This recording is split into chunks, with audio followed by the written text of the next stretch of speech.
Hey, what's going on, everybody? Jackson Mears here with Paulies Sleepers. Here to talk to you guys tonight about some Fanduel cash plays. Now, you might be wondering why Fanduel, when you know that Paulies Sleepers has been DraftKings all year long. Before I made the switch to DraftKings about a year ago, I was hardcore into Fanduel, specifically into their basketball. And then since basketball season just started here in October, now we're in December, I've kind of gained momentum and developed a bankroll into daily basketball. So I've kind of shifted all my winnings, all my money, actually withdrew all I had out of DraftKings into FanDuel through PayPal, and PayPal only recognized $1.07. So I'm missing quite a bit of money that I withdrew. Kind of a funny story, but that's for a different time. But FanDuel is more, I'd say, user-friendly in an aspect, to the point to where it's easier to build optimal lineups.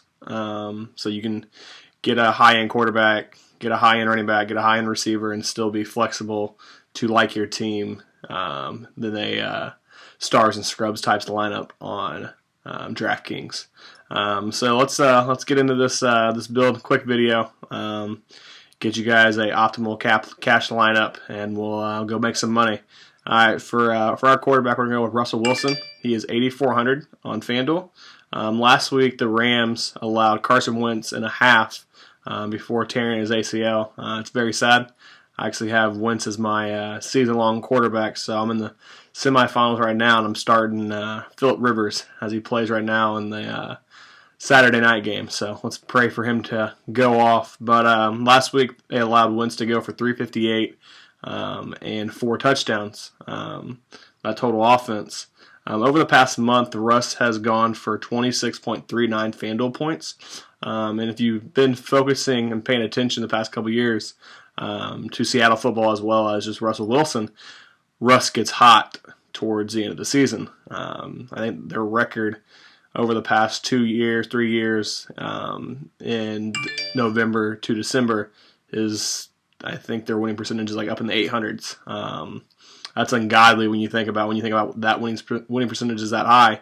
You think about New England, but Russ is doing it out west, and he's doing his thing, and that's why he's my cash game quarterback. So like I talked about in the intro, I want to get a star running back, and that star running back is Le'Veon Bell. 9,400. It's been almost a month since we've been able to play Le'Veon Bell on the main slate, and that's huge with lineup construction, in my opinion. So you've been able to pay down at running back and kind of pay up at tight end, quarterback, and receiver. But now the construction changes this week with having such a dynamic player on the board. Over the past couple weeks, New England ranks 32nd in run DVOA and 21st in pass catching running back DVOA. They are also allowing 4.95 yards per carry.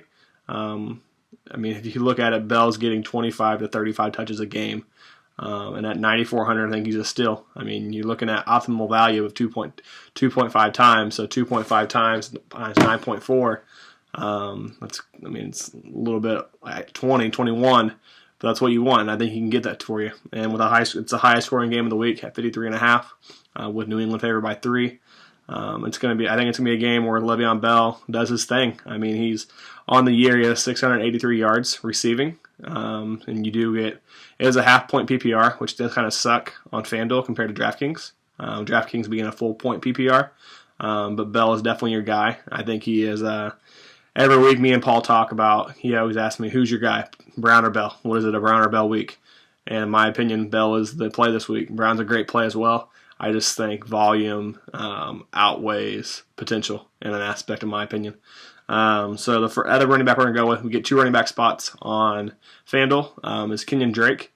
Over the past 2 weeks since Damian Williams and Jay Ajayi got traded, and then Damian Williams has been out, Drake has 334 all-purpose yards in 2 weeks. Buffalo has allowed 11 touchdowns in the past 6 weeks, and total of 15 on the year. If you recall, Buffalo played last week against Indy, and old man, 34-year-old Frank Gore went for 134 yards in the snow. Checked the weather just a minute ago. It is not going to snow in Buffalo. That could change. You never know with the lake effect up there in the Northeast. But Drake is a hell of a play at 6,500. And then Buffalo on the other side I did find via Evan Silva, Roto World.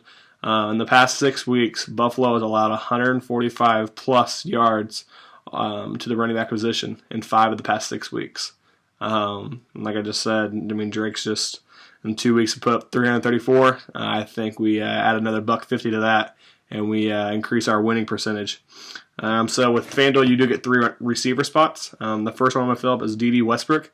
Just past 6 o'clock this evening, Leonard Fournette got ruled out. And he is there, in my opinion, that's their heart and soul of scoring on that team. And that's what they want to do. They run the ball and avoid giving Blake Bortles the opportunity to throw the ball and make a mistake. But Westbrook, in the past, since he's come off IR week 10, he's seen 33 targets, which averages out to 8.25 over 4 games. Also, you would think that Westbrook is seeing limited appeal from Bortles compared to Marquise Lee, but that's not true. In the past 4 weeks, DD has a 26% target share compared to Lee's 21%. And I mean, it's just Lee has been killing it the past couple weeks. And if you look at how who Houston's secondary has faced over the past 7 games, they've allowed this to outside receivers. T.Y. Hilton 5 for 175 and 2, Robert Woods 8 171 and 2, Tyler Lockett 6 121 and 0, Marquise Goodwin 6 106 0, Paul Richardson 6 105 and 2, and Sammy Watkins 2 for 41 and 1. That's over the last 7 games. So I mean, definitely the appeal for DD is significantly high, and I think he just makes a hell of a play at 5,700. The middle receiver spot I'm going to fill is Adam Thielen. Kind of got a question mark with Kyle Rudolph this week, with him being questionable with an ankle injury. Drake Kirkpatrick is also out to that tonight. He's one of their star cornerbacks for the Bengals. Looked it up. Adam Thielen has a 36% advantage against his matchup against the Bengals. I think he's lining up against. He's against Darqueze Dennard. But on the year, Thielen has seen 17 red zone targets and 8 targets inside the 10. He's a monster in my opinion. And over the past 8 weeks, I did some research on that. He's seen 84 targets, which breaks down to 10.5 targets. And then last week, he had 2 touchdowns called back, which is unfortunate. Or that might have been the week they played Atlanta, where Brian Poole and Desmond Trufant were out.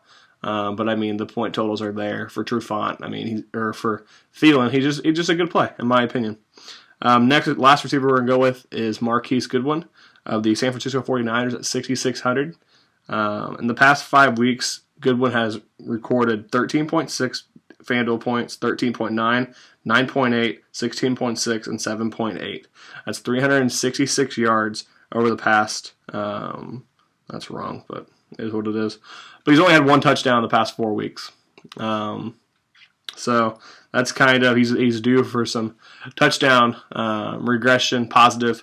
But he also, this is the kind of key thing I like about Mr. Goodwin, is that he goes up against a guy named LaShawn Sims. LaShawn Sims is 6 foot tall.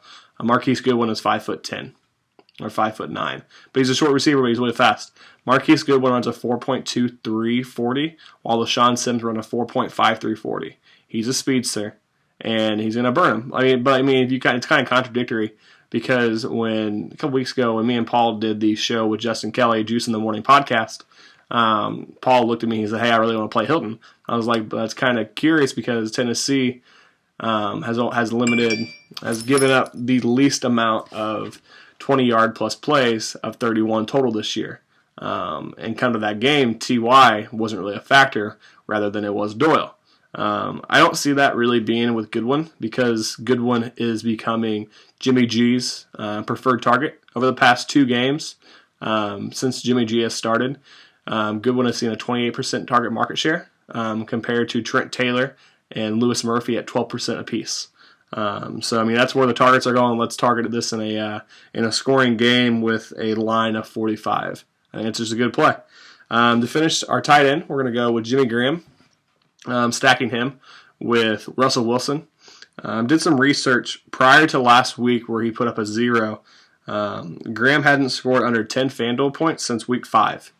And then he going against the Rams. The Rams last week allowed Trey Burton to go for 2 touchdowns while Zach Ertz was on the bench he was out with an injury.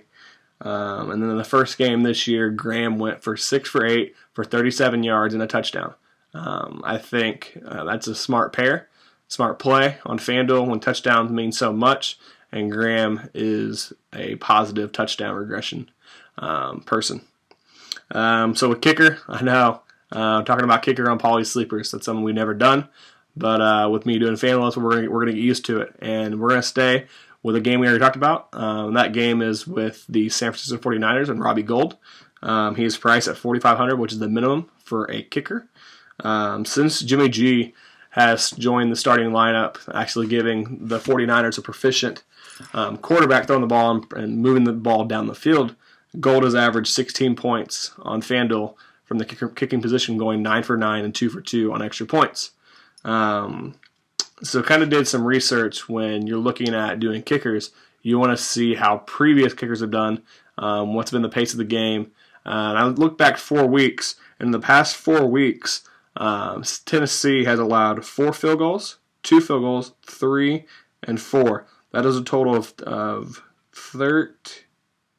13 field goals in 4 weeks. That's what we need. I mean, you need Gold to get you at least 2, and he pays off value. And then with a couple extra points, that's just bonus. Then we're going to finish it off with the Saints D. They are significantly cheaper than the Jaguars D. The Jags are $5,900 while the Saints are $46. Did some research onto Bryce Petty being the starting quarterback for the Jets with Josh McCown being out. In 142 career snaps, Petty has been sacked 13 times in the NFL.